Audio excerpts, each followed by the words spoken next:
I was discriminated against all my life because of my golden child sister. Finally, I got my sweet revenge on my wedding day.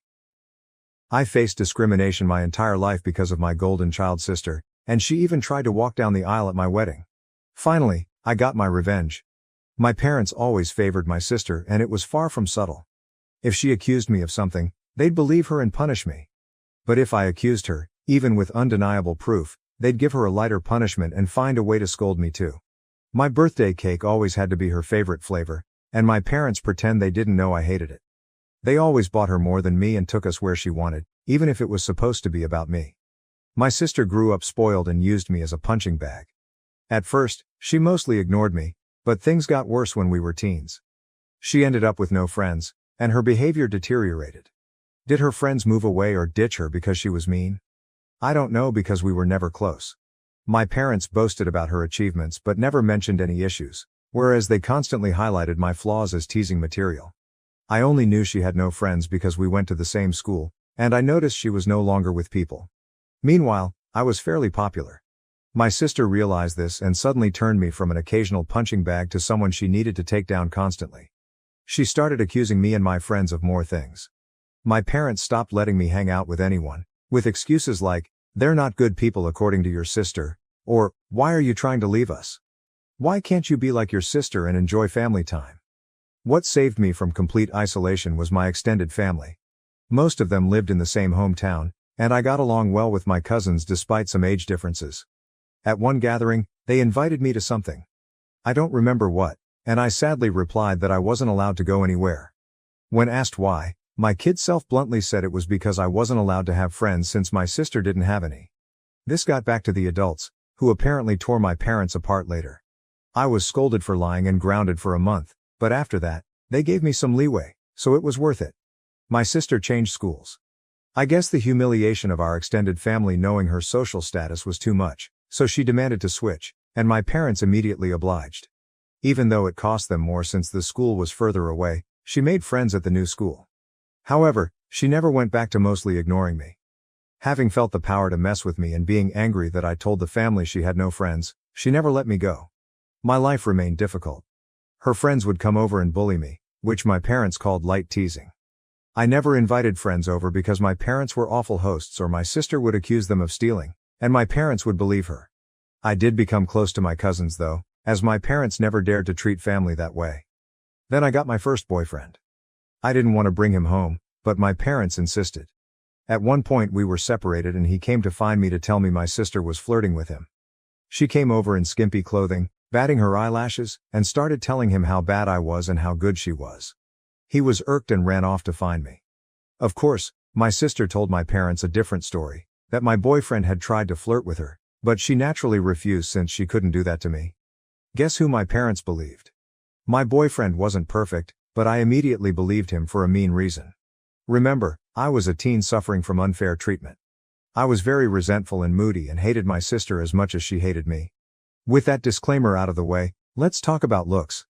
I hadn't mentioned them yet because they weren't relevant. My parents were overweight and liked showing love via food, giving more food, buying treats, etc. My sister was also overweight, whereas I was not. I've always been kind of skinny because punishment often included no treats or snacks. Obviously, weight isn't what matters, personality is. But my sister, even then, was already rude and spoiled. Even her flirting attempts were bad because she never learned to work for anything since she could demand, and my parents would deliver. Added to that, the fact that she didn't look like some sexy model, even my self-conscious teen self didn't believe my boyfriend would try and cheat on me with her. Anyway, my parents prohibited me from dating such a horrible boy. I did try to keep going in secret, but it was hard, and the relationship ended. I did get another boyfriend, but again, my sister accused him of flirting with her when he refused her advances. Again, my parents believed her. I tried pointing out how this happened again, but they decided that I was incapable of making good choices and kept picking bad boyfriends. The relationship couldn't handle the Romeo-Juliet situation and fizzled out again. I would eventually get called a slut in high school as I was fine with making out with boys and such but refused to have relationships. Thankfully, it never got back to my sister or parents. My sister did bring one boyfriend home during all this time. He was paraded with pride, and my parents spent every second telling me how good he was and why I couldn't be like my sister and find myself someone like that. Until he stopped showing up and suddenly he was a conniving bastard that tricked my sister. Oh well, and the unequal treatment continued. At this time, she had more spending money, and her curfews were much better than mine. She was free to go anywhere at any time, while I couldn't. If I pointed it out, my parents would say it's because she's older, but when I reached that age, I still didn't have the same treatment she had. And when I pointed it out, they denied they ever said that or claimed it was because I couldn't be trusted like she was, using my sister's accusations against my boyfriends and friends as proof of my bad judgment. Time goes by, and it's time for my sister to graduate. She was accepted into a college, not a very well-regarded one, and she had no scholarship or anything. Again, because only her achievements were told to me, I don't know which colleges she even tried for, so I can't say how badly she was rejected. I do know her grades were bad in school though, because whenever she got a B, we would celebrate. I would usually get good grades, but my parents refused to celebrate, claiming since I always got those, what was there to celebrate? My parents naturally made a lot of fanfare and told her they'd pay for everything. I was relieved she'd be going away. Not that it made my life any easier. She'd always come home every other weekend and somehow stuff kept missing from my room, or some other issue she'd think of to make my life miserable. My curfews were still strict. Eventually, my mom came to talk to me about my impending graduation. I'm only a year younger than my sister. She told me that since they were paying for my sister's college, they had no money to pay for mine, so it would be better for me to start working immediately after graduation and wait until my sister finished university to see if they could afford something for me. Oh, and if I decided to stay at home, I'd have to pay for all my stuff, part of the bills and rent. I pointed out that I could get student loans. Mom said yes, except no, because they were so caring towards me and I had such bad judgment that they would decide if a college was worth my getting into debt or not. I'm not sure how they'd stop me from getting loans, but I didn't ask. Scholarships weren't mentioned. They had no idea what my grades were anymore and never believed in my capabilities anyway. I didn't bat an eyelid. I simply said okay. My mom clearly didn't expect that and kept prying. Maybe she hoped I'd throw a tantrum so they'd have an excuse to never pay for my college. But I said nothing except that I understood their position, thanked them for caring, and that was that. My dad later tried the same, but I also refused to be emotional. You see, after a whole lifetime of their terrible parenting, I never had any expectations towards my education. I knew they would find an excuse to not pay for mine and make my life miserable. I never believed they would eventually pay if I worked and waited for my sister to graduate. I had been preparing for college for a long time. I could barely go out, my friendships were slim, so I had a lot of time to study. And study I did because I saw college as my only chance to be free. Well, the time came, and I worked my ass off and got a scholarship, not to anywhere like Ivy League or anything like law or medical school, but it was a good enough course in a decent college with a full scholarship. Knowing my sister would hate it and try to stop me via my parents, I put my achievement on social media at the same time I told them, even forcing myself to thank them in the post. Now they couldn't forbid me from going as they'd have to explain to the family why not. Initially, they were even a little proud and boasted about it, and then I guess my sister got to them and they changed gears and even asked me if I was sure I wanted to go. They let slip that my sister wasn't doing well in college, and since she was smarter and had better judgment than me, I'd suffer worse. I obviously stuck to my guns. They weren't happy but couldn't do anything. College was my savior. I started being happy. I still contacted my parents and visited on holidays and such, but since they refused to pay for anything, I could excuse not going a lot due to money. During this time, I avoided introducing any man to them, and my sister stopped going to college. I know she didn't graduate because, again, they'd have made a fanfare about it. She moved back home, paying no bills or rent, but it's different, my parents said, and started working at the same company as my mom, obviously thanks to my mom pulling strings.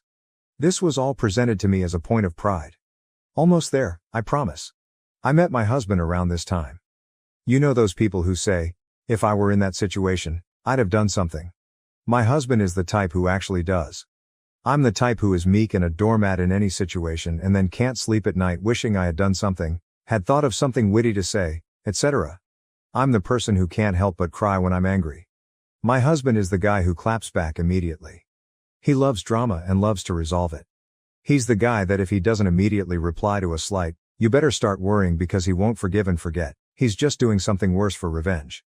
He's the one who wanted me to post here and wanted to post on a nuclear revenge board too but decided what we did wasn't nuclear. People were baffled that I got together with him, But just because I was incapable of acting like him due to my upbringing, it didn't mean I didn't like it. I love that my husband does what I can't, and he treats people well as long as they do the same to him.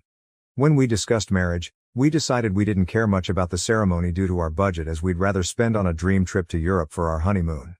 As for where to do it, since his family was spread out and mine was still mostly concentrated in my hometown, we decided to do it there. We weren't living too far off either, so we could take some long trips during the weekends to manage stuff. Plus, there was some work flexibility, so we could stay in my hometown for a bit too if needed. We sent out the engagement announcement and the save the date for a few months later. At this point, my parents naturally demanded to meet my man. I wanted to grow a spine and refuse, but was having a hard time. The distance had made me think maybe my parents weren't so bad. Well, my husband looked like I had canceled Christmas when I told him I would at least ensure they were never alone with him. See, he had been getting ready for this. He even bought a high-quality recorder he could hide in a pocket to record it all. He was stoked thinking of all the ways he could refuse my sister's advances, insult her, and then spread the recording of her attempts to my family. So off he went alone and excited to meet them, and came back later euphoric. Babe, you won't believe the awful things they wanted. Babe, we can screw them over so bad. There's so many possibilities. I was confused and wanted to hear the recording, but he smartly told me it was better to listen to him first or else I'd misunderstand him. Well, he went there, and instead of flirting, my parents and my sister sat him down. After some grumbling about not being okay with him, my judgment, etc., they proclaimed they were willing to pay for my wedding on one condition. My sister would walk down the aisle. My parents insisted that my sister would walk down the aisle at my wedding first, in a wedding dress. Their excuse was that it wasn't okay for a younger sister to marry first, so it was only fair if my sister at least had the experience of it, at my venue, with pictures being taken, in the dress, and she'd even have a cake later. My husband will now type his part. Hey, vengeful husband here. Hell hath no fury like a pro-revenge instant karma nuclear revenge lurker when his beloved is scorned. That said, as much as my wife, she's my wife now, paints me as this quick-witted dude, I admit my neurons all but short-circuited when those folks legit suggested that crap like some sort of great gift. Even Troy would rather take in the horse a second time, methinks. Alas, after my brain rebooted, I did have a whole list of insults ready to spew out, but something in my soul whispered in my ear like the devil, string these idiots along. So I said I needed to think, see how my wife, back then fiancée, would react, and then ran out of there before I could give away my nefarious plans. Back to me, the wife. So my husband sincerely recounted how my parents wanted even my wedding to be about my sister, with a grin on his face and the recording to prove it. I was shocked. The distance had softened how badly they treated me, and I thought even they wouldn't go so far. Thankfully, my husband insisting on the angle of revenge helped me not go to a bad headspace. We had a blast thinking up ways to screw them over, from ridiculously outlandish to what we thought was feasible. We then called his much more level-headed brother when we decided on a plan. It involved having 2 venue addresses, giving them the wrong one, etc. Well, the level-headed brother scolded us for it. While he acknowledged he would never be able to convince us to avoid retaliation, he at least showed us that something like that would be hard to pull off. Some of our other ideas were also at risk of getting us sued, so we eventually settled for the most benign plan: act like we agreed, but then hire security and don't let her in. Obviously, if that was all, it wouldn't be pro-revenge. The rest is mostly my husband's doing, but he wants me to do the honors. So here goes. Just important to mention, everything he did was previously discussed with me, and they were our mutual ideas. He went back to my parents, said he probed and thought I wouldn't be down with it. However, he didn't see the issue and, not wanting the family to fall apart, would be down to help them do it. He pointed out that I don't like conflict, so if I was surprised with it, I might not throw a tantrum in front of all the people. On the other hand, marriage is a big thing, so who knew if I'd lash out? Thus, he suggested a compromise. They'd help pay for stuff. This way, I would feel even more pressure to not say anything, as not only would we be public with our families there, but I'd be grateful for the help they gave. He said my parents looked shocked, and my grown sister literally started skipping with joy like a kid, so it was accepted. Importantly, my husband also claimed that due to some bad judgment and past boyfriends, these words were all my idea, and I'm so proud of using their words against them. I was distrustful and controlling and liked to check his phone and stuff to ensure he wasn't cheating on me. As such, it was imperative that nothing of this plan was ever put in writing. For any discussion pertaining to my sister walking down the aisle before me, he'd go over to their house to talk. And so began the months of deception where my parents and sister thought they were tricking me, while my husband and I were milking them. Rather than paying for the wedding, they lay low. Of course, my parents wanted input in everything, including some things that meant a lot to me, like the songs and color palette. My husband would convince them to let it go to keep me in line, but since we never really cared for the ceremony to begin with, everything else was fair game. Or so they thought. Here's what we did. We'd go to check the drink and menu options and then accept the lowest or second lowest priced option. My husband would then secretly take my sister there to try it out and then sigh and say, "It's a pity we don't want to abuse my parents' goodwill, so we won't get the best options." Cue my sister demanding my parents pay for the best. My parents would then tell me not to worry and they'd pay for the most expensive option. The same was done with the photographer and flowers. My husband handed my sister a bouquet of the flowers we wanted and then sadly expressed how I wanted some other tasteless flowers. Cue my parents telling me they wanted us to go with said flowers and they'd pay for it. When it came to the wedding dress, we hit a minor snag. My parents wanted me to use a hideous dress. Okay, it wasn't outright hideous, but it wasn't my style and wouldn't look good on me. We had planned on saying yes and then simply not using it, but my mom sent me a message about it, so there'd be proof I said okay. We had to go with me refusing to text and standing my ground. My husband went over there and said he'd see what he could do. My sister suggested ruining my desired dress so I'd be forced to wear the other one. He pretended to agree. During all this time, they kept communications outside any text. We made sure that happened by having me reply to my sister when she tried messaging my husband. This solidified the uncontrolling and neurotic claims my husband was making, so they believed it and never risked anything in writing. Some people might not like the thought of their partner going around and talking badly about them to family, but I'm such a doormat that the thought of being painted as this controlling and dangerous person is extremely funny to me, and I egged him on to do it. I guess I have a warped sense of humor. Oh, and my sister did try to flirt with him, but he acted conflicted to really sell that he was with them. My husband would pretend to tell them things without my knowledge, but he never told them we hired security. It was really funny. My husband and I, who had sincerely considered a courthouse wedding to focus costs on our honeymoon, ended up having this extravagant, expensive wedding and barely spent a dime. We called it back to pay for emotional damages from my parents. I think my husband, okay, he just confirmed I'm right, was enjoying the whole trick more than planning our wedding. I didn't think it was possible to witness a guy beaming at the thought of wasting his whole Saturday doing a car trip to discuss wedding details with his in-laws, but here we are. Soon the day came. The plan my parents, sister and husband had come up with was to wait until everyone was seated since the bride always comes out late. They'd have my sister arrive at that precise time to avoid me seeing her and trying to stop it, and she'd walk down the aisle. By the time I heard what happened, it would be too late to do anything. As for my dress, we saved some of the leftover fabric from my dress alterations. My husband took that to my parents' place, my sister still lives with them, and showed them as proof he'd ruined the dress, then said he had to go back to me as I was raging and he needed to calm me down. He told them he'd see them at the wedding. We made sure to keep our real security hidden initially. As the guests and my parents arrived, they only saw a woman with a list of names to check. Only after my parents had settled in did we bring out the actual security, a guy who looked like a bodyguard. We instructed him not to let my sister in and promised a generous tip if he kept our instructions confidential. Soon, the moment arrived. My parents got a text that my sister was less than 5 minutes away, so my dad signaled for the ceremony to start. My bridesmaids had been prepped to follow his lead, so they did without checking with me. After they all took their places, my dad stood at the entrance, waiting for me. During this, a friend not in the wedding party texted me to get ready, to avoid suspicion if my husband or bridesmaids started texting. This friend, my husband's ally, was as eager to stir drama as he was and didn't mind not being a bridesmaid. As soon as my dad took his position, the bridal song began. The doors opened and I entered. My dad was shocked to see me. He tried to look behind me but couldn't see the venue entrance from where we were, so he had no idea what had happened to my sister. Then his phone rang. I saw the caller ID, and it was her. He left me with a mumbled, "Something came up." Gasps and confusion filled the room. The friend on the plan loudly asked what happened. I lied and said tearfully, "He told me it wasn't supposed to be me there." My husband and I had agreed that if my dad abandoned me, I should say that to make him look as bad as possible. The tears weren't just acting. I was genuinely hurt and trying not to cry.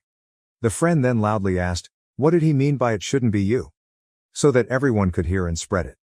Then she said, "I will go and check," and ran off. We planned this so she could create chaos with the security and prevent my dad from returning to stop the ceremony. Eventually, my mom also left. At this point, my husband's dad quickly ran over and took my arm. He'd been forewarned he might need to. His desperate run to me made me smile. I walked down the aisle to whispers as people discussed what had happened. Some left to check as well. When I reached my husband, all was well. He comforted me, joking that my sad face was so real I deserved an Oscar, and reassured me he'd deal with my parents for what they did. We got married without any further issues. My parents didn't come back. I noticed a lot of people leaving and returning during the party, but no one dared tell me what was happening. Someone whispered in my husband's ear and he went out. He returned later with a thunderous expression but whispered to me that he needed to go hide before he broke character and started smiling. It worked. Here's the summary from friends, family, the security guy and my husband that I got afterwards. My sister arrived in a wedding dress. The security refused to let her in as we had agreed. He told her she must be at the wrong venue because there was already a bride. Yes, we tipped him very well as promised. My dad tried threatening him with the police, claiming he'd never heard of him, so he couldn't be working there. The security agreed to call the police since he was hired by us and was just doing his job. My dad realized it would be too late and tried to demand that he let my sister in. At this point, the friend came over, started shouting and insulting my sister, and asking what was going on, basically stalling. My mom soon arrived, followed by others. By then, the wedding plan was ruined. All my parents could do now was damage control, as everyone who learned about it was horrified they'd try to pull it off. People started screaming and berating them. The three naturally said it wasn't a secret and blamed my husband. When he was called over, my husband put on his best confused look and denied everything. To quote him, "Gaslight, gatekeeper, girl boss, LOL." He denied ever agreeing to such a ridiculous plan. When they insisted he demanded proof, and of course, they couldn't provide any. All the text exchanges they could show were about normal wedding decisions. My sister was scream-crying and apparently sat on the floor kicking her legs like a child. My dad looked like he wanted to hit my husband, but security and other people held him back. Naturally, they claimed they had no proof because my husband told them not to text. My husband laughed and said, "Wow, how convenient, huh?" Then he repeated, "Why would I ever agree to something so messed up?" He ripped into them about being terrible parents and said he wasn't going to let their stupid plans and lies ruin his wedding, then went back to me. No one believed them. The venue had cameras, but they wouldn't show me the recording as it was only for security purposes. However, some people filmed parts of it. Watching my parents and sister get torn apart by everyone who came out to see the drama was delightful. After years of being accused of things and not being believed, seeing them get a taste of their own medicine was one of the best wedding gifts. My mother was crying, my dad kept changing from purple to white, and my sister was still on the floor crying and screaming. They kept insisting that my husband was in on it, but people kept asking why he would agree, why there was no proof, and why they wanted my sister to do this at my wedding. They had no good answers. Eventually, they were told to leave and had no choice but to do so. My dad apparently had to drag my sister up as she refused to leave the ground. Again, people said nothing to me all night. I guess they wanted to spare me, and maybe it's because I was the bride and not just a guest for once, but it did feel like everyone was making an extra effort to be nice, positive, and excited about everything. My husband says all the expensive food and drinks they were eating certainly helped, LOL. We had a blast. My husband kept up the forced angry face for only a short while before breaking out in smiles again. After that, we went to the hotel to catch some sleep before heading off on our honeymoon. Speaking of which, my parents did try to pay for our plane tickets, but we thought that was risky as they could try to cancel them or something, so we refused. Since then the three of them have tried to contact me. I've refused calls because my husband insisted on keeping a paper trail, a smart move because my sister eventually messaged me. I won't repeat what she said as it was very unhinged and didn't make much sense, but the important part was that she blamed me for her humiliation. Called my husband a two-faced snake who fooled them for months, he wants to print and hang that on our wall, LOL, and hoped, but was also certain, that I'd get cheated on by him. She even suggested he was cheating on me with her. My husband took my phone, screenshot the call logs, my sister's messages and some messages from my parents demanding I pick up the phone, and sent it all to our family group chat. He also sent screenshots of messages to him where they called him names and threatened him, but he kept up the "you're delusional, I never agreed to anything" shtick and even threatened to sue them for defamation and harassment. He wrote a message in the group chat begging my family for help as I was now being harassed by them constantly. He pleaded with them to stop my parents and sister from ruining our honeymoon after they failed to ruin our wedding. He ended with a request that they not share our locations to prevent my parents from sending my sister over and claiming he had somehow agreed to pretend to sleep with her in our honeymoon suite. LOL. My family assured him they'd handle it, and since then, we've had peace. My husband is a bit disappointed that my sister didn't disobey so he could call her out again while tearing her a new one. We'll see if the peace lasts. All in all, while I would have preferred a normal, loving family at my wedding, at least for once in my life they not only failed to ruin something meaningful to me, but I got back at them. Extra info: do I know why they treat me like this? I've been asked this question a lot, so I assume you all will wonder the same. I've pondered this all my life and still don't know. I tried asking when I was young, but they denied any difference and scolded me for being spoiled, so I stopped trying. I've considered many possibilities, but based on my observations I think it's this. I was unplanned. They took a while to have my sister, so she was not only wanted but also like a miracle child after so long. However, given our small age difference, I think they didn't expect to have another child so soon or easily and didn't use adequate protection after my sister's birth. Maybe they didn't realize my mom was pregnant until it was too late, so they were saddled with an unplanned baby while still dealing with a newborn. They're not well off, so having the extra expense likely didn't help, and they resented me. But that's just my conjecture. Regardless, I've accepted that the reason won't truly matter. What they did to me was unwarranted, no matter what. Did they really think this would work? My husband and I have a theory that they never intended to do this at all. We think my sister threw a tantrum over me getting married first when she barely gets dates, and they made my husband that outlandish proposition. They didn't want to pay for my wedding and didn't think we'd accept or that it would even look good for them to do it. By suggesting it and being refused, they could look like the good guys to my sister while having an excuse not to give me a dime. But then my husband accepted it and they couldn't backtrack without risking my sister turning on them. Thank you for watching. If you haven't subscribed yet, please do so and hit the notification bell to stay updated with more shocking real-life stories happening around you. On Mother's Day, I brought Mom flowers, her favorite perfume, and a heartfelt handwritten letter. But she dumped everything in a trash bag. This year, I hoped things would be different. Not perfect, not outstanding, but softer. I'm not sure why. Perhaps because I had been working so hard. I had not had time to overthink it. Or maybe it was because I had recently assisted her with her taxes, and she truly said thank you, which did not sound forced. Or because when I texted her last week to confirm brunch, she responded with a smile. Not an emoji, but a colon and parentheses. Old school, familiar, like when she texted me in middle school, before everything changed.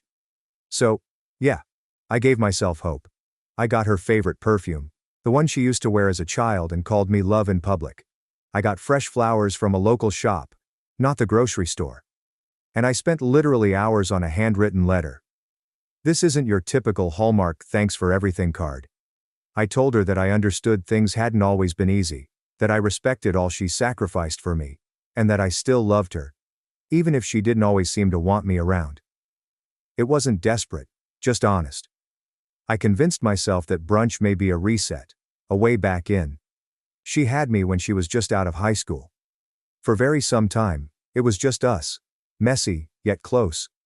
Then when I was 10, Mom met Jake, her current husband. He was decent at first, quiet and practical. I thought I could be gaining someone. I hadn't realized I was about to disappear. When the baby arrived, my half-brother Zach, I became more of a reminder of her past than her son. And Jake? Jake preferred a clean slate, a nuclear family. You could feel it in the way Dad always said our boy, but never referred to me as his stepson. Unless someone specifically inquired. But I remained hopeful. Because sometimes your need to be wanted outweighs all of the reasons you should know better. So when I arrived at the house that morning with gifts in my hands, I felt happy. Nervous, yes, but also proud. I felt like I was showing up as an adult, someone worth having at the table. The house looked great. She goes all out for occasions. Mimosas, cloth napkins, and proper place cards. Pinterest energy. When I walked in, she looked up from the table. "Oh, you made it," she replied. And for half a second, I thought she meant it. That perhaps this was it. Perhaps I had finally done something correctly. I handed her the flowers and perfume. She examined the bottle as if it were a receipt she didn't recall authorizing. "Oh, you remembered this one," she remarked. Not warm, only witnessed. I didn't let it get to me. Yeah, I smiled. They only had one left. She nodded, already returning to the table. My half-brother Zach was talking about dorm life and how his economics professor resembles a person who has never paid rent. Everyone laughed. I sat down. My place setting included a folded napkin but no card. Nobody had saved me a mimosa. It was fine. I poured juice for myself, like a responsible adult. Jake asked how things were going at work and then turned away before I could finish answering. My mother was fixing the centerpiece. Zach passed the salt to me without looking. This was not new. But today, for whatever reason, it felt heavier. Perhaps because I had tried this time. Maybe because the letter was still in my jacket pocket and I was wondering when to give it to her. I had sealed it in a crimson envelope. Even used a decent pen. "Does anyone want more coffee?" I offered. My mother did not hear me, or she claimed not to. Halfway through lunch, my brother gave me a smirk. "So, do you enjoy celebrating Mother's Day from a distance now? Or is this a charitable visit?" Jake laughed. My mom said nothing. She simply sipped her drink. I smiled as if nothing bothered me, saying, "Well, I didn't bring a coupon, but I did bring a gift." My brother grinned. "Cool. Did you send it to her via Venmo like last year?" "Nope," I replied. "This year it's actually in writing." I stood up, removed the letter from my pocket, and placed it next to her dish. The red envelope stood out like blood on a white tablecloth. She looked at it as if I had just delivered her a court summons. Then my brother snorted. "Do you write her a love letter or something?" "Jesus, no," I replied, still smiling. "Just a thank you." The table fell silent for a moment. Then someone asked for the butter. After brunch, I helped to clean the plates. I was halfway to the kitchen with a stack when I realized the garbage bags had already been brought to the garage. We had barely completed our meal. Maybe she was simply being efficient. She preferred a tidy environment. I went outside to trash the napkins. The garage door was half open, and the sun was just bright enough to illuminate the bins heaped toward the back wall. And there, leaning against a black trash bag, I noticed it. The perfume is still packaged. The flowers were bent sideways, as if they had been thrown in without consideration. And my envelope is still sealed. Red on black plastic. My entire offering was dumped. I just stood there and stared. It did not feel like fury. At first I felt heat rise up my neck and settle behind my eyes. Not enough to make you cry, but enough to make the world seem blurry. I looked around. Nobody was watching. No camera crew appeared to suggest it was a mistake, a joke, or that she intended to return it. It's just stillness and rubbish. I crouched down, reached inside, and took everything back. The scent, the flowers, and the note. I held them for a second, standing in the dimly lighted garage, unsure what I was doing. Maybe it was instinctive. Perhaps it was pride. Perhaps I couldn't stand the image of my love decomposing under coffee grinds and eggshells. I walked back to my car holding the bag as if it were evidence from a crime scene. Sat there for a minute, engine turned off, letter on the passenger seat. What a ridiculous thing to write, I thought. Thank you for the years that you provided me. I understand it wasn't easy, but you did your best. I am proud of the woman you have become. I stared at the envelope. I then drove home. We didn't say goodbye. I did not text. I did not mention what I witnessed. I did not even slam the door. Just left softly. That night, I placed the note on my kitchen counter, next to the perfume and the wilting flowers. I stood there looking at them, hoping they'd explain why I continued trying, why I cared, and why I didn't see it coming. I didn't get much sleep, but I made one decision before the sun rose. And by the next morning, she was phoning non-stop. I used to believe that things change gradually, like erosion, and that you wouldn't notice it until the coastline was completely gone. But, looking back, I believe it happened faster than I allowed myself to admit. She met Jake when I was 10. He showed up for supper a few times before becoming a regular. One morning, I woke up to find his car in the driveway, his shoes in the hallway, and my mother wearing more makeup than normal. She smiled at him in a manner she hadn't for years. I recall thinking, oh. The baby arrived not long after. I was still 10. I did the math later. But I don't believe she expected me to at the time. In what seemed like a single breath, she and Jake had created an entire new family. New habits and rules. Where the home office formerly stood, there is now a nursery. A second fridge in the garage stocked with formula and organic baby food. A chore chart that no longer contained my name. Naturally, they were busy. Newborns are challenging. So I told myself it made sense when they neglected to inquire how my spelling exam went, didn't show up to my school musical, or left me waiting outside for karate practice in the rain. They were simply tired. It was a phase. I waited years for that period to pass. It did not. The baby grew. They adored him. He walked, and they applauded. He said "Dad," and they cried. When I brought home a school award, my mother responded, "That's great. Can you keep an eye on your brother while I take a nap?" It wasn't like she quit loving me overnight. It was as if she began to love someone else more loudly. And over time, the silence became terrible. By the time I left for college, the house no longer seemed like mine. Every wall featured photos of them, smiling at parks, matching holiday jammies, and my brother on Santa's knee. I was not in any of them. Not even a high school graduation photograph. Just erased. I recall walking past a framed canvas by the stairs that stated, "Family is everything," and thought, yeah, but not this one. But I continued trying. That's the part that still makes me embarrassed. I kept coming up on holidays. I kept purchasing birthday gifts. I assisted with expenses when I knew money was tight, even after I discovered they had taken a vacation and had just forgotten to tell it. I helped Jake find a job.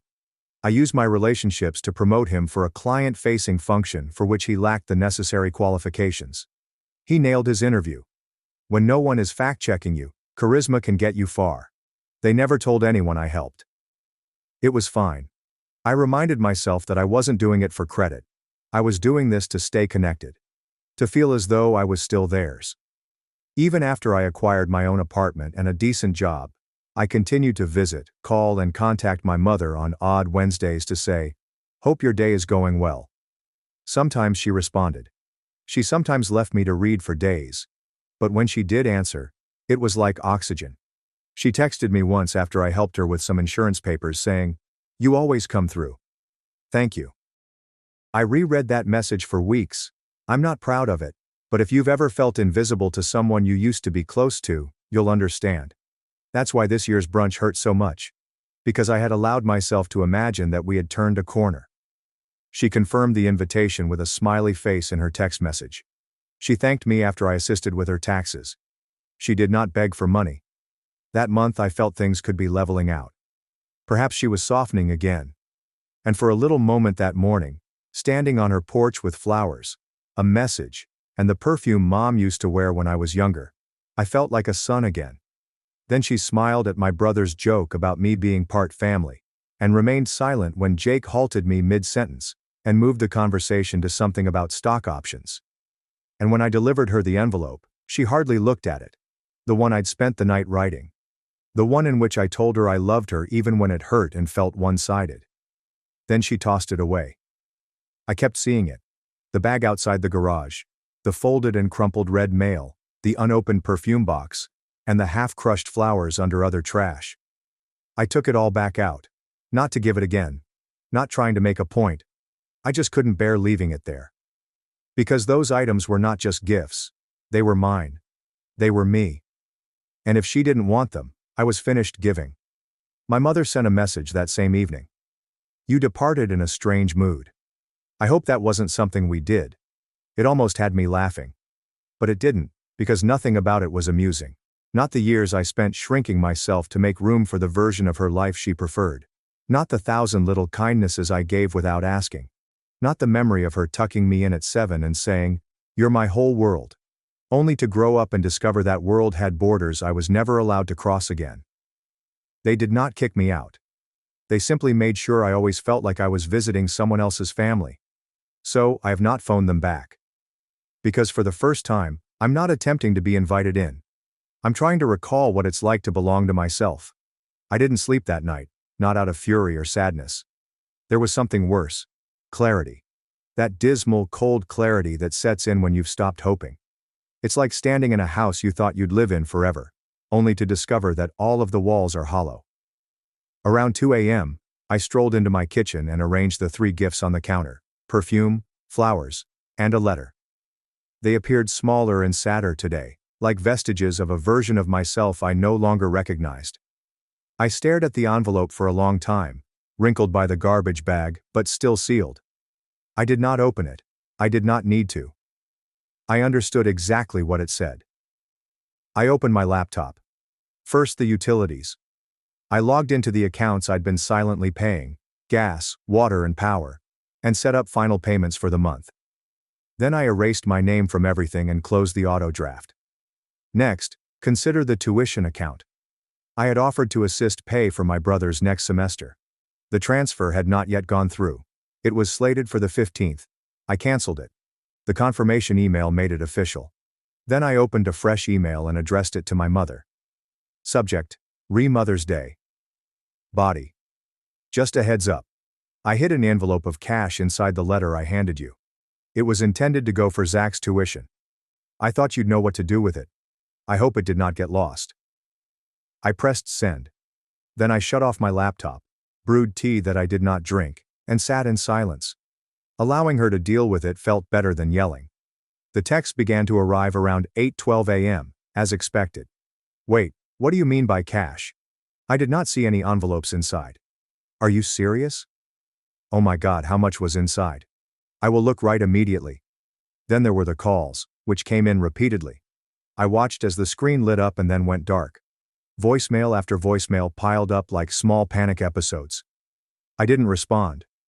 I allowed her to panic. Allow her to mentally retrace her steps. Allow her to wonder how much she had thrown away, literally and metaphorically. It wasn't true, of course. It was not. There was no cash. But she didn't realize it. And now, every time she thought about that garbage bag, she felt it. The potential that she had thrown away something important. Not just a gift. Not only money. Something that could have saved them. And now it's gone. Around midday, Jake finally texted me. You are being childish? This is a significant issue. Could you please inform us whether you are lying? I almost responded. Consult the garbage truck. Instead, I turned my phone to silent and kept going. There was one final step to take. I checked my contacts and found the names of 3 people I'd personally introduced Jake to, people he currently works with. Client leads, vendors, and an old acquaintance who helped him score a side contract. I sent them all a version of the same message. Hi. I just wanted to ask. From now on, please do not associate my name with Jake Hatcher. There is nothing dramatic. Just a personal barrier. I hope that made sense. There's no chatter. There are no details. Just enough to let folks feel it. Enough to make them question what had occurred behind the scenes. Enough to loosen several threads. I understood how that universe worked. Jake's entire employment rested on his reputation as a trustworthy guy with connections. And if I took a quiet step back, others would follow. By the end of the week, he had already lost a long-term recommendation. A contract was paused. Another client preferred to work directly with someone else. I didn't even have to move a finger, just one email and a few spaces, and the machine began to unwind itself. That night my phone vibrated again. Have you found it? Kindly answer. I need to know. I assume I saw the bag you're referring to, but everything is now gone. Please tell me if this is real. I looked at her name on the screen for a second. I imagined responding with something harsh, abrupt, and final. But that would give her closure. So, I did nothing. Because this was not about vengeance. This was about having them feel the weight I'd been carrying since I was 10 years old. When I stopped being her entire world, and became a nuisance she couldn't wait to get rid of. This was about seeing them struggle in silence, finally realizing what I'd been saying for years. You can't continually erase someone and expect them to remain faithful. I realize I lied. I know the envelope never existed. But the pain, withdrawal, and abandonment were real. And for the first time in my life, they were unable to ignore it. My mother left me a voicemail that night. Her voice was shaky. She wasn't crying yet, but you could sense the desperation seeping through her calmness. Kindly call me. Please. I did not know. I did not see it. I would never, if I had known what was within. Please call me, okay? I apologize. If I, please call. She didn't say I love you. She didn't say I'm sorry like she meant it. Just panic, as if they'd misplaced something essential and couldn't remember where they put it. I still did not respond. My aunt texted me the next morning. Apparently my mother had called her crying. I told her I was being unkind, withholding, and tough. My aunt's message was simple. If I were you, I wouldn't answer. That one really made me smile. Because for once, someone noticed it. I really saw it. How much I had given. How little I had received. How peacefully I had endured being nothing, until it became terrible. That weekend, I stowed the gifts away in my closet. I didn't want to keep them, but I also wasn't ready to throw them away. They were no longer reminders of her. They were reminders of me. The version of myself who persevered. And I wasn't trying anymore. I was finished. By Monday, she had stopped asking whether I was okay and began demanding answers. Her texts ranged from, "I'm sorry you're upset," to, "You need to stop this now." Jake emailed me directly, in a professional tone, as if we were negotiating a contract rather than untangling a decade of hidden animosity. He stated that my decision to disconnect was harming his career, and he hoped I would rethink for the sake of the family's stability. Translation: Your silence is costing me money. I didn't respond. Then Zach became involved. He wrote a voice note beginning, "Look, I know things were never perfect." And ending, "But seriously, you're ruining Mom's life over what? Some trash?" That one almost had me laughing. Some rubbish. That was the entire problem, wasn't it? They'd spent years treating me as if I were a piece of clutter to be boxed up and thrown in the attic to avoid ruining the aesthetic. Now that I was gone, they found themselves unable to function. I still didn't say anything. I did not gloat. I did not rant on social media. Did not send a final, "Here's everything you did wrong" message. I simply stopped playing the character. And this drove them nuts. By the end of the week, my mother arrived at my office. There's no warning. No call. Just walked in, as if on a mission. The receptionist buzzed me as if there was a fire. I came downstairs and saw her in the foyer, dressed in a white blazer and heels that clicked like punctuation points. She did not smile. "Can we talk?" she requested, already approaching the main doors. We stepped out. She didn't ask how I was, did not apologize. She went right to it. "You've humiliated this family," she retorted. "You've embarrassed your brother. Jake's job is hanging by a thread. Do you understand what that means?" "I understand exactly what that means," I replied quietly. She stared at me, her eyes intense. "You're doing this out of spite over one party?" I tilted my head. "Is that what you think?" She folded her arms. "We raised you. We paid for your clothes, your food, your school." I nodded slowly. "And I gave you a down payment on this house, covering your utility bills for 2 years. I offered to help with Zach's tuition. But sure, let's talk about the time you bought me sneakers in 5th grade. That broke something." Her jaw clenched. "That was your choice. We never asked you to help." "No," I replied. "You didn't ask, you just expected it. Expected me to pick up the slack when Jake forgot the mortgage was due. Expected me to understand when you skipped my birthday because Zach had a test. Expected me to stay quiet when you smiled while he called me half family, like I was an accident." She opened her mouth. "And you expected me to keep giving," he said. "Even after you threw away the only thing I had left to offer." That landed. She blinked. Something flickered in her face, perhaps remorse, or simply discomfort. Then she attempted one more play. "You're punishing the wrong person," she explained. "You're punishing your brother. He didn't throw anything away." I grinned, tight and exhausted. "You want to talk about the letter?" She paused. "I saw it, Mom," I replied. "In the trash bag next to the garage. I took it back." Her face transformed. The sharpness melted into something smaller and weaker. I didn't know," she replied. "I thought maybe you'd taken it with you. I wasn't sure." "You weren't sure?" I repeated. "I didn't mean to." "You never do." I did not yell. I did not raise my voice. I just let her hear it. Really hear it. "I'm not dropping the act just so you can feel better," I told you. "I'm not cleaning up the mess. And if Jake has to answer for how he got that job, That's not my problem anymore. She looked at me as if I'd grown a second head, as if the peaceful, trustworthy version of myself had been murdered in his sleep and replaced by someone unknown. Then she said it. "You're not just punishing Jake," she retorted. "You're punishing this family." I nodded. Then maybe this family should have stopped treating me like a stranger with a checkbook. I walked back inside. I didn't look back. 2 days later, Zach shared a hazy, dramatic story about people who abandon their family when times go tough. A few mutuals enjoyed it. One cousin contacted me individually. "Is that about you?" I responded, "Probably. And if it is, good." Jake, I heard, began hemorrhaging clients. People were questioning their partnerships. One of the vendors I introduced pulled their contract. He was asked to quit a month later. They termed it reorganization. Everyone realized it wasn't. Zach's tuition wasn't paid. He had to defer. I never said anything about it, not because I wanted to be unkind, but because silence was the only language they never learned to understand.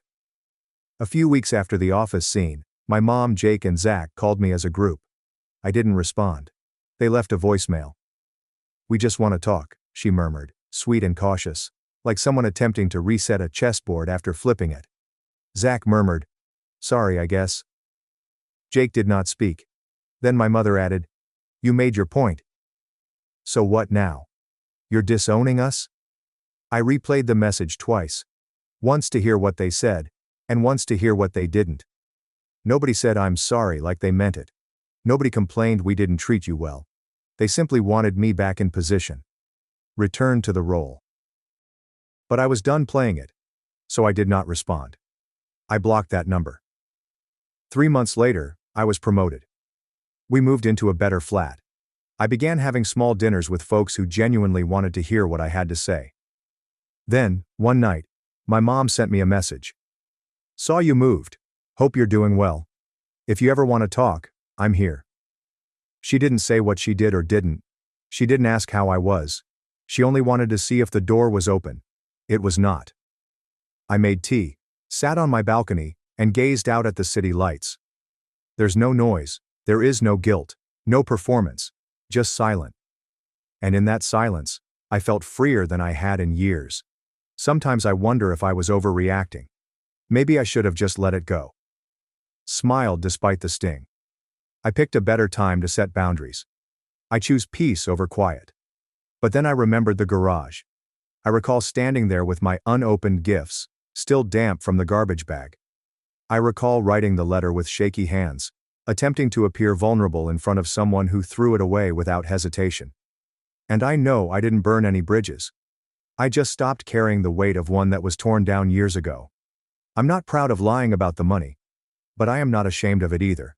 Because for once, they had to deal with uncertainty, discomfort, and the potential that what they threw away was more important than they thought. So what are your thoughts? Was I overly harsh? Was it finally time to say enough? Would you have done the same thing, or gone away quietly? Thanks for watching and sticking around till the end. If you enjoyed these stories, make sure to subscribe and hit the bell so you don't miss the next drama-filled episode. Despite being insulted by my partner's mother when I spoke up to protect him, I forgave. However, I was devastated when his mother manipulated him and took our wedding savings. I'm Mary, 26, and my boyfriend is Alex, 28 years old. For over 3 years now, I've been in a relationship with my partner. It's been a journey filled with highs and lows, laughter and tears, but through it all, we've remained steadfast by each other's side. He's a kind-hearted soul, gentle and introverted, with a heart of gold. We've built a bond that's rooted in understanding and mutual respect, navigating life's challenges together as a team. However, our journey has not been without its obstacles. One of the biggest challenges we face comes from within Alex's own family, particularly from his mother. She's a complex figure, let's call her Mrs. Smith. From the outside, Mrs. Smith may seem like a typical mother figure, but behind closed doors, her behavior tells a different story. Mrs. Smith exhibits emotionally abusive tendencies towards Alex. She belittles him, criticizes his every move, and manipulates him to fulfill her own needs. It's a pattern of behavior that has persisted for years, casting a shadow over their relationship and leaving Alex feeling trapped and powerless. As I've witnessed the dynamics between Alex and his mother unfold, It's become increasingly clear to me the toll that this emotional abuse takes on him. The constant barrage of negativity chips away at his self-esteem, leaving him feeling unworthy and inadequate. Yet, despite the pain it causes him, Alex yearns for his mother's love and approval, desperately seeking validation from a source that seems incapable of providing it. Mrs. Smith's troubled background serves as a backdrop to her emotionally abusive behavior towards Alex. 3 years ago, she went through a divorce that left her emotionally shattered. The dissolution of her marriage triggered a downward spiral in her mental state, exacerbating her already fragile emotional state. Unable to cope with the upheaval, Mrs. Smith's demeanor shifted, and she became increasingly bitter and resentful. Since the divorce, Mrs. Smith's daily routine has been marked by a sense of aimlessness and despair. She lacks motivation to engage in meaningful activities, often spending her days in isolation. Neglecting household chores and responsibilities, she allows the burden to fall on Alex and other family members. Her lack of contribution to the household only adds to the tension and resentment brewing within the family dynamic. In her interactions with Alex, Mrs. Smith's behavior takes on a toxic edge. She frequently belittles him, using cutting remarks to undermine his confidence and self-worth. Every accomplishment is met with criticism, every mistake magnified and exploited. Her words are like daggers, piercing through Alex's defenses and leaving him emotionally wounded. Yelling has become a common occurrence in their household, with Mrs. Smith unleashing her frustrations on Alex without restraint. Her anger knows no bounds, and she lashes out at him over the smallest of perceived slights. The verbal assaults leave Alex feeling small and powerless, trapped in a cycle of emotional abuse from which he sees no escape. Manipulation is another weapon in Mrs. Smith's arsenal, used to control and coerce Alex into meeting her needs. She plays on his guilt and sense of obligation, exploiting his desire to please her at any cost. Whether it's guilt-tripping him into running errands or emotionally blackmailing him into compliance, Mrs. Smith's manipulative tactics further entrench her power over Alex, leaving him feeling trapped and helpless. As the girlfriend of Alex, I've witnessed firsthand the profound impact of his mother's emotionally abusive behavior on him. Alex is a gentle and kind-hearted soul, but beneath his calm exterior lies a sea of emotional turmoil, wrought by years of enduring his mother's toxic treatment. The constant barrage of criticism, belittlement, and manipulation from his mother leaves him in a perpetual state of unease and distress. His anxiety manifests in various ways, from racing thoughts and difficulty concentrating to physical symptoms like chest tightness and shortness of breath. These symptoms often escalate into full-blown panic attacks, rendering him immobilized and overwhelmed by fear.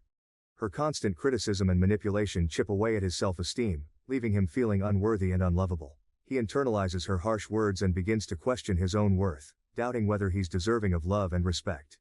Alex's mother's behavior takes a toll on his mental health, exacerbating his anxiety and depression and leaving him feeling overwhelmed and helpless. Her relentless negativity creates a toxic atmosphere in their household, making it difficult for Alex to find peace and solace in his own home. He feels like he's constantly walking on eggshells, afraid to set off his mother's anger or disappointment.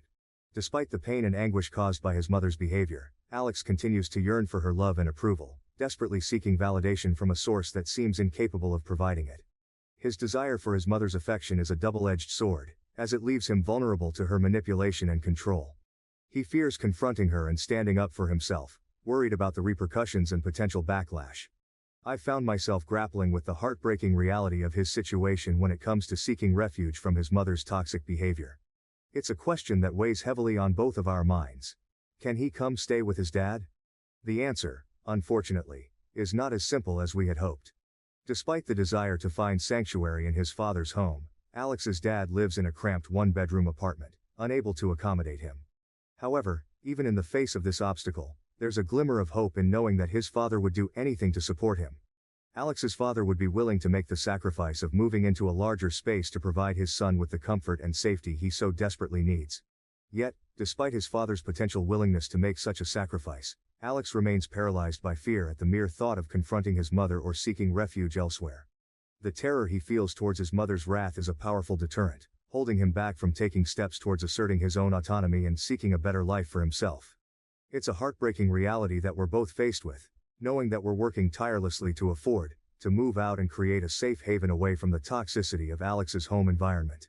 However, as anyone who's tried to navigate the daunting landscape of housing affordability knows, it's an uphill battle filled with financial constraints and limited options. Especially during one particularly tense visit home, I found myself unable to stay silent any longer in the face of Alex's mother's relentless barrage of criticism towards him. Fueled by anger and frustration, I couldn't help but speak up and argue back when she unleashed her harsh words upon him. I couldn't bear to see him being torn down yet again without standing up for himself. In the heat of the moment, my emotions got the best of me, and I even directed some of my frustration towards Alex, expressing my frustration at what I perceived as his weakness in standing up to his mother's abuse. I knew that if we continued to allow her toxic behavior to go unchecked, it would only serve to poison our future together. However, instead of diffusing the tension, my outburst only seemed to escalate the situation further. Alex's mother turned her fury towards him, accusing him of choosing me over her and demanding that he make a choice between us. It was a heartbreaking ultimatum to witness, knowing that Alex was caught between his loyalty to his mother and his love for me. As if that weren't enough, she didn't hesitate to hurl insults my way, mocking me for my perceived lack of education. Her words stung. Anger, frustration, and sadness coursed through me as I struggled to process what had just transpired. Unable to contain my feelings any longer, tears welled up in my eyes, threatening to spill over at any moment.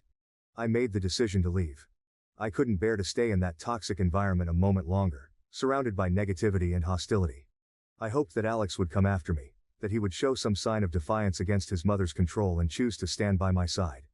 But as I walked away, my heart sank with the realization that he remained rooted in place, paralyzed by fear of his mother's wrath. He remained a prisoner of his own fears, unable to defy the hold that his mother had over him.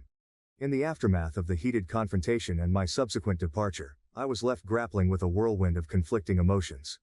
Anger, hurt and disappointment vied for dominance within me. But amidst it all, one undeniable truth remained. I loved Alex. Despite the pain he had caused me, I couldn't shake the deep-rooted affection I felt for him. A week passed, and despite my initial resolve to stand firm in my decision, I found myself unable to resist the pull of love and compassion. I couldn't bear to see Alex suffer alone, trapped in the suffocating grip of his mother's manipulation. So, against my better judgment, I forgave him. I rationalized my decision by telling myself that love was worth fighting for, that I couldn't abandon him in his time of need. But forgiveness didn't mean forgetting. I made it clear to Alex that while I was willing to give him another chance, I wouldn't subject myself to further abuse at the hands of his mother. From that point on, we chose to meet outside of his mother's house, avoiding the toxic environment that had caused us so much pain. However, just when I thought we were making progress, another blow came crashing down. Alex made the shocking decision to take the money we had been saving for our future together and hand it over to his mother. It was a devastating betrayal, one that cut me to the core. The realization that Alex had succumbed once again to his mother's manipulation was like a dagger to my heart. I felt a wave of despair wash over me, wondering how I could have been so blind to the extent of Mrs. Smith's control over him. The money we had saved was meant to be a symbol of our commitment to each other, a tangible reminder of our dreams for the future. To see it squandered away on his mother's whims felt like a betrayal of everything we had worked so hard for. In that moment, I felt a profound sense of helplessness and despair.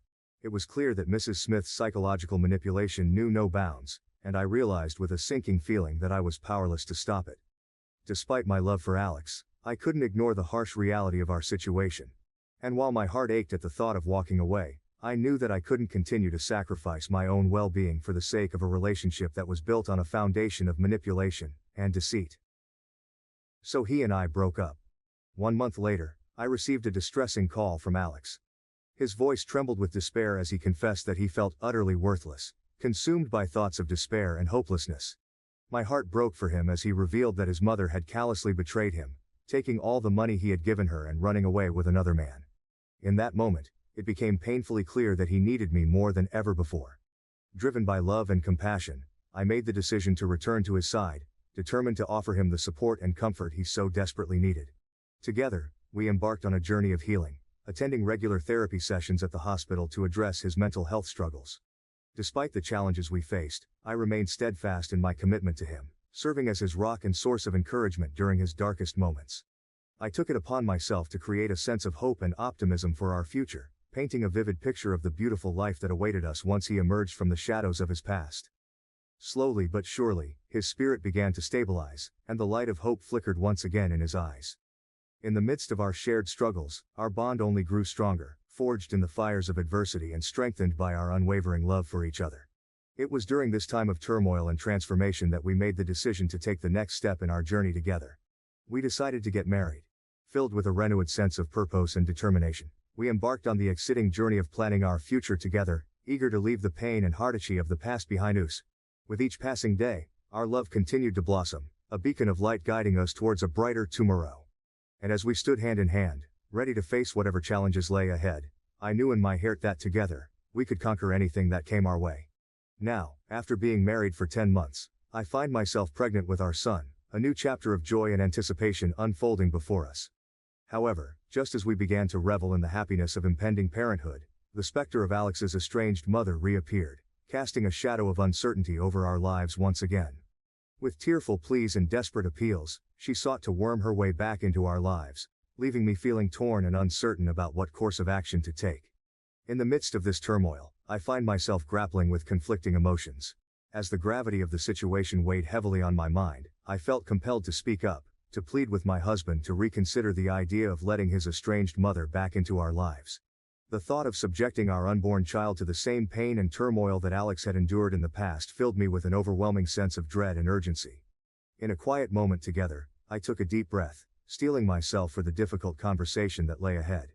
With a heavy heart and trembling voice, I began to express my deepest fears and concerns to my husband, laying bare the raw emotions that churned within me. Alex, I started, my voice wavering slightly, I know that your mother's sudden reappearance has stirred up a whirlwind of conflicting emotions within you. But please, I beg of you, consider the implications of allowing her back into our lives. I reached out, grasping his hand tightly in mine, seeking solace and support in his reassuring presence. Think about what she did to you in the past, I continued, my voice trembling with emotion. Do you really want to expose our child to the same kind of toxicity and negativity that you endured? Tears welled up in my eyes as I spoke, my heart aching with the weight of my words.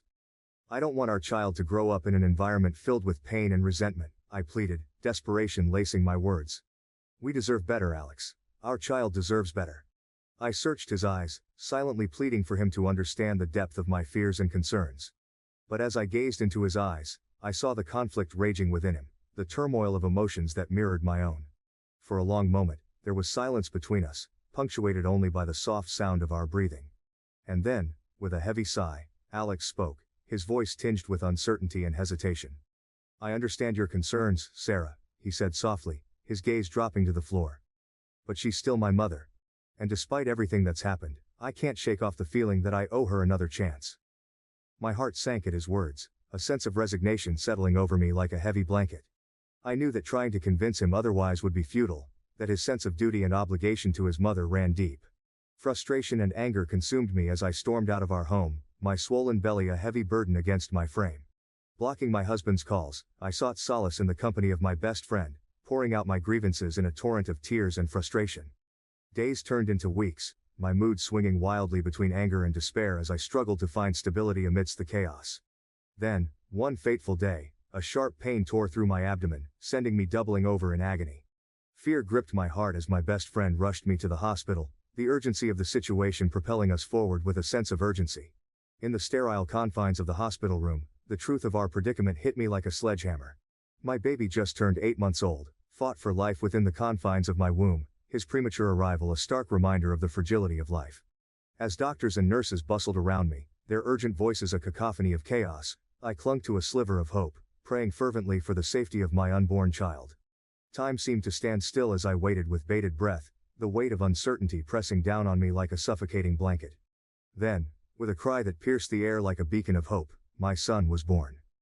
Fragile and vulnerable, he lay cradled in the arms of the medical staff, his tiny form a testament to the miracle of life amidst adversity. In that moment, as I gazed upon the tiny bundle of joy nestled against my chest, a wave of overwhelming love washed over me, drowning out the chaos and uncertainty that had plagued me for so long. Despite the challenges that lay ahead, I knew that I would do whatever it took to protect and nurture this precious gift, my son. My reason for hope in a world fraught with uncertainty. As my husband rushed to my side, his face a mixture of worry and relief, I felt a surge of emotions wash over me. In his arms, I found solace and strength. His presence a reassuring anchor amidst the tumultuous sea of emotions that threatened to overwhelm me. His embrace was a testament to the love and support that had sustained us through the darkest of times, his warm touch a balm to my weary soul. In that moment, as we held each other close, I knew that together we could weather any storm that life threw our way. With tears of joy streaming down our faces, we marveled at the tiny miracle cradled in my arms, his delicate features a poignant reminder of the preciousness of life. In his innocent gaze, I saw hope and promise for the future, a beacon of light in the darkness that had threatened to engulf us. Update. After a long and difficult conversation, my husband and I made the tough decision to place my mother-in-law in a nursing home. It wasn't an easy choice, but we knew it was necessary for her well-being and our own peace of mind. However, shortly after she was admitted, we received news that she had fled from the facility. Learning that she had run away once again filled me with a sense of dread and anxiety. Despite our best efforts to provide her with the care she needed, it seemed that she was determined to resist any form of confinement. Her refusal to stay in the nursing home left us feeling helpless and uncertain about what to do next.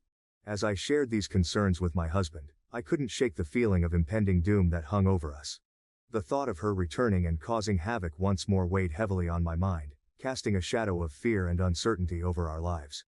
Despite our attempts to move forward and create a sense of stability for our family, the specter of my mother-in-law's actions continued to haunt us, a constant reminder of the challenges we faced in caring for her and protecting our own well-being. In the midst of this uncertainty, I found myself grappling with conflicting emotions, torn between my sense of duty towards my husband's mother and the need to prioritize the safety and happiness of our own family.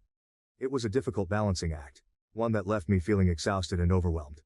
As we navigated this new chapter in our lives, I couldn't help but wonder what the future held in store for us. Would my mother-in-law return, disrupting our lives once again? Or would we finally find a sense of peace and stability, free from the turmoil that had plagued us for so long? Only time would tell, but for now, all we could do was wait and hope for the best, clinging to the belief that somehow, we would find a way to overcome whatever challenges lay ahead.